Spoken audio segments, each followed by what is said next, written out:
Hello everybody, welcome back to the channel. I'm happy to see you here for another video. In my past few videos, I've been talking about things that I've been interested in and working on in the past few months while I've been here in the US. Things like tattooing and Korean. And today we're gonna talk about Korean, how I've been studying Korean, and what my progress has been like. If you're interested in any particular resource that I use, you can look at the timestamps below and skip to any part of the video. The first resource I'm going to talk about that I've been using is Talk to Me in Korean. If you haven't heard of Talk to Me in Korean before, they have textbooks, they have a website, they have a YouTube channel, and a bunch of other online resources, and you can use those to study Korean. I haven't looked at their YouTube channel too much, and they have other books besides their core textbooks, like their core Talk to Me in Korean series, but I haven't used those either.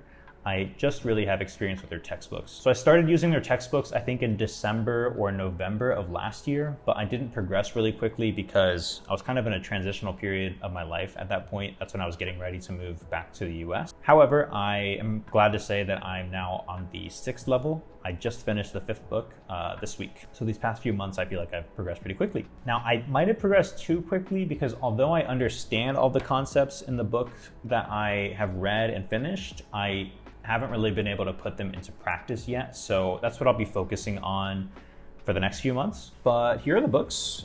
This is what they look like. Funnily enough, I don't know where the workbook for this one is, but yeah, these don't match, but we can still talk about them. So they have a core textbook that they come with, which looks like this. And they have a table of contents that'll show all the grammar that's on there. And each chapter of the book is going over one specific grammar structure or grammar technique most of the time. There are some things that are not exactly like that, but like 80% of the lessons are focusing on one core grammar structure.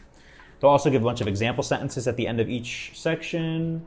They have a short, and I mean really short, conversation at the end of each section that uses the grammar talked about. And then they have like 5 or 6 questions at the end of that. And 5 or 6 questions isn't enough for me. It's not enough practice for me, so I use the workbooks too. You don't have to use the workbooks if you just want to learn the grammar concepts.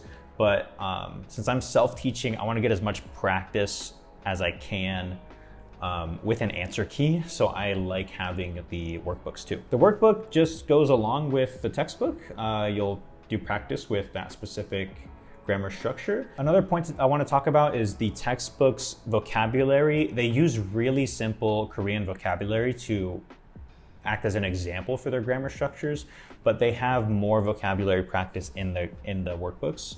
So if you're worried about vocabulary, you can focus on the workbooks too. So let's talk about the good and the bad. The good, it's really nice to be able to self-teach Korean with textbooks that are easy to read and process. The bad, they might be a little bit too easy. Like I said before, the vocabulary they use in the textbook is kind of limited, and I wish they also introduced more vocabulary along with the grammar structures like a traditional textbook would. Another con for me, but not a con for most people, is that they talk about Chinese root words. So like in the more advanced textbooks, 4 or so of the chapters aren't really useful for me. Maybe not up to 4, but many of the chapters I don't think are very useful to me. For example, the Chinese word shi means like food. And in Korean, that's sik, and it turns into a bunch of other words, like siktang is shitang in Chinese. And I can already tell when a Korean word has Chinese roots, Chinese origin, and I don't really need a whole chapter of a textbook, so I have to skip over those. But if you have no experience with Chinese or Japanese, then that shouldn't be a problem for you. I think if you have experience with either of those 2 languages, if you've read kanji before or hanzi, then those are pointless. But these are designed for native English speakers who probably don't have background with other languages. I don't really want to blame the textbooks for this because this is more of a personal issue, but I wish I had more practice. It's hard for me to get a lot of graded practice with a textbook, and I understand why it's like that. I also wish the conversations that were in the textbook were a little bit longer, but it is what it is. Overall, I would say I'm glad I got these, and one benefit of them being easy to use is I never feel stressed out about reading this textbook. I feel like the explanations of the grammar are really easy to process and understand, and it's really easy to get right into the practice. So overall, I'm glad I got these. I have also used the ebook before. The level 2 one, I don't have because I use the ebook version of it. If you're really into ebooks, I guess that's good. For me, I feel like I need paper to focus, and not just to focus, but I feel like writing out the practice with a real pen or pencil is more satisfying to me. So that's why I like the physical textbooks more. Cool. So that's enough about Talk to Me in Korean. If you're interested in using these Talk to Me in Korean textbooks and you have studied some Korean already, they do have a level test on their website. But I'm assuming most people who studied a little bit of Korean have heard of these textbooks before. Another resource I used a long time ago was the Seoul University textbook. I didn't use it very long because I had a damaged copy of it and I didn't have the workbook to go along with it.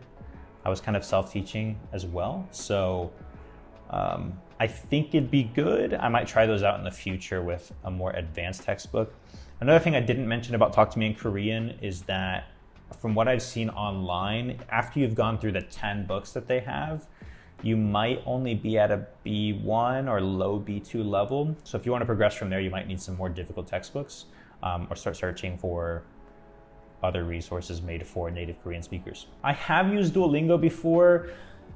I've used Duolingo for a lot of languages, and for some reason, the Korean one was the weirdest to me. They teach you some weird vocabulary at the beginning, like vocab I don't think I learned in Chinese until my 3rd or 4th year studying it, like fox.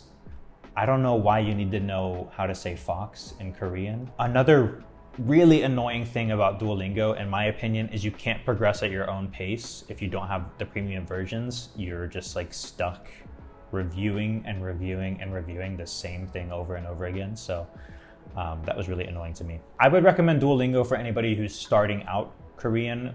It's really good for learning the Korean alphabet, for learning Hangul.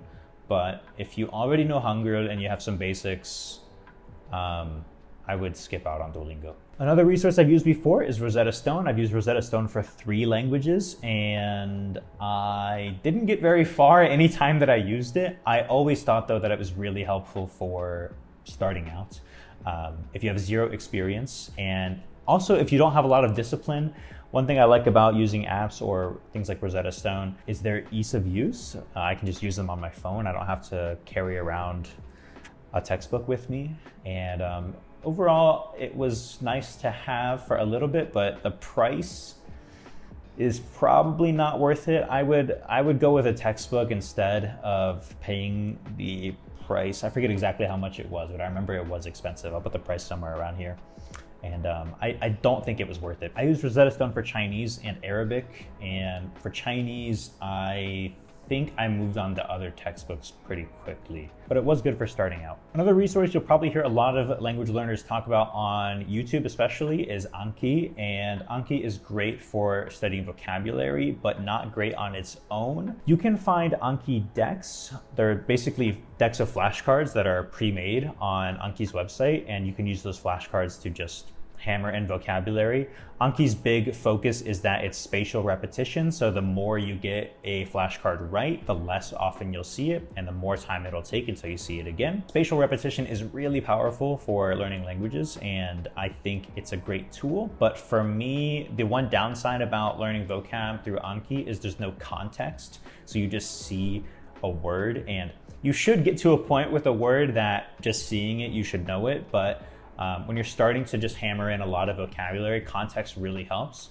So I would try to seek out other external resources. Also, I think Anki doesn't have a great way of reviewing specific flashcards on your own. So to me, I still prefer physical flashcards for review, but for learning new words and introducing new vocabulary, I think Anki is a great tool. If you don't really like Anki, but you still want to use some sort of online flashcards, you could also make some yourself on Quizlet. Quizlet might also have some for your language pair too. So there's one more resource I want to talk about, and that's HelloTalk.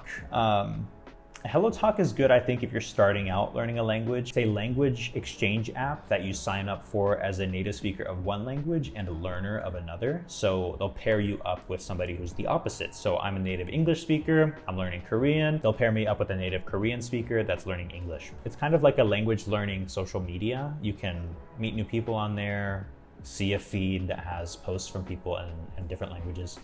And it's great, I think, for starting out. Again, I don't think you'll learn too much if you're on there for a long time, at least in my experience. When you're meeting new people over and over again, instead of making deep relationships, deep connections, you tend to talk about the same things, like what university did you go to? What's your job? Just a lot of small talk. And if you want to get good at small talk, I think HelloTalk's a great resource. Another nice thing about it is you can meet people who do want to make deep connections. And if you do make those kind of deep connections, it can be really beneficial for your language learning journey. Another thing I've been doing is keeping a grammar journal. So with these grammar structures that I've learned with Talk to Me in Korean, I'll also keep a short journal and summarize it. That way I don't have to read through the whole textbook. Also, I can take grammar structures I've learned from other places and put them in this grammar journal. Again, that way I have a short description of each grammar structure that I've learned before and I don't have to carry around 4 or 5 textbooks with me. Cool, so those are the main things I've used in my Korean learning journey. Maybe I'll do some more fun kind of content, like showing progress that I've made or actually speaking Korean in the future. I need to focus on output over the next few months. Like I said before, I've got a lot of practice with input lately, but I need to start speaking more Korean. So maybe you'll see some of that from me in the future too. I'll also be traveling a little bit soon and I'll have more tattoo content in the future. So please stay tuned. And if you have any questions or comments about my Korean language journey, my process, or Chinese as well, how I learned Chinese, please leave those comments in the comment section below and I'll try to get to you. Thanks so much for watching up to this point. If you haven't liked and subscribed already, please do that now. And I hope to see you in the next video. Goodbye.